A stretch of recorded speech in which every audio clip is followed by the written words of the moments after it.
बिस्मिल्लाहिर्रहमानिर्रहीम।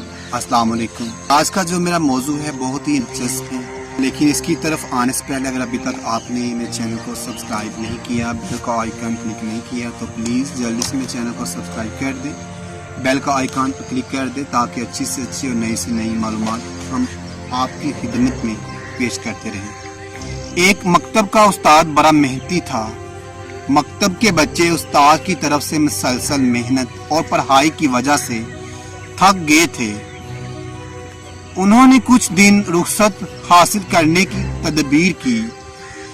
एक दिन सब तालब इल्मों ने बैठकर प्रोग्राम बनाया कि जब उस्ताद साहब क्लास में आएं तो सलाम लेते वक्त बारी बारी ये कहेंगे कि उस्ताद जी, अल्लाह खैर करे, आपका चेहरा जर्द महसूस हो रहा है।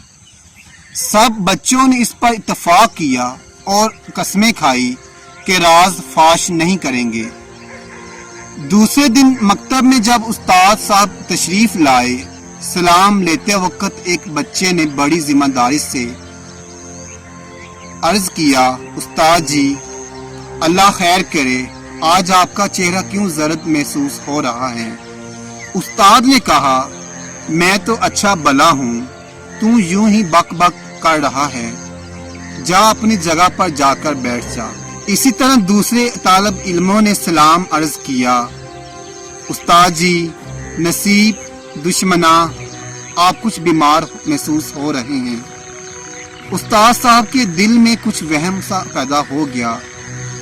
दूसरे ही लम्हे तीसरा तालब इल्म आया। उसने भी झुककर सलाम अर्ज किया और कहा, आप कुछ बीमार हैं, अल्लाह खैर करे और हमारे उस्ताद जी को बाखैरियत रखे। अलगरज सारी जमात ने उस्ताद को बीमार बताया। इसका वहम बढ़ते बढ़ते यकीन के दर्जे तक पहुंच गया। उस्ताद को सर में सचमुच दर्द महसूस होने लगा। उस्ताद साहिब बीमारी के वहम से सुस्त हो गए। चादर ऊपर लेकर आहिस्ता आहिस्ता घर चले गए और बच्चों को कहा कि मुझे घर आकर सबक सुना देना। उस्ताद साहब जब घर पहुंचे तो बीवी पर खफा होने लगे कि तू मेरा ख्याल नहीं रखती, देख मेरा चेहरा जर्द हो रहा है, जबकि बच्चों ने मेरी बीमारी की निशानदेही की है। बीवी कहने लगी, आप तो बिल्कुल ठीक हैं, आप तो बीमार नहीं। उस्ताद साहब ने इसे झिड़क दिया और कहा, जा मेरा बिस्तर बिछा दे। उस्ताद साहब बिस्तर पर लेटे, इनके शागिर्द भी आन पहुंचे। चारपाई के गिर्द ऊंचा ऊंचा सबक पढ़ने लगे। लड़कों ने घर सर पर उठा लिया। उस्ताद साहब ने कहा, कम बख्तो, तुम्हें पता नहीं मैं बीमार हूँ और तुम शोर मचा रहे हो, मेरा सर फटा जा रहा है, जाओ अब छुट्टी करो। लड़के दिल ही दिल में हंसते हुए घरों को भाग गए। घर वालों ने पूछा कि तुम बेवक्त क्यों आए?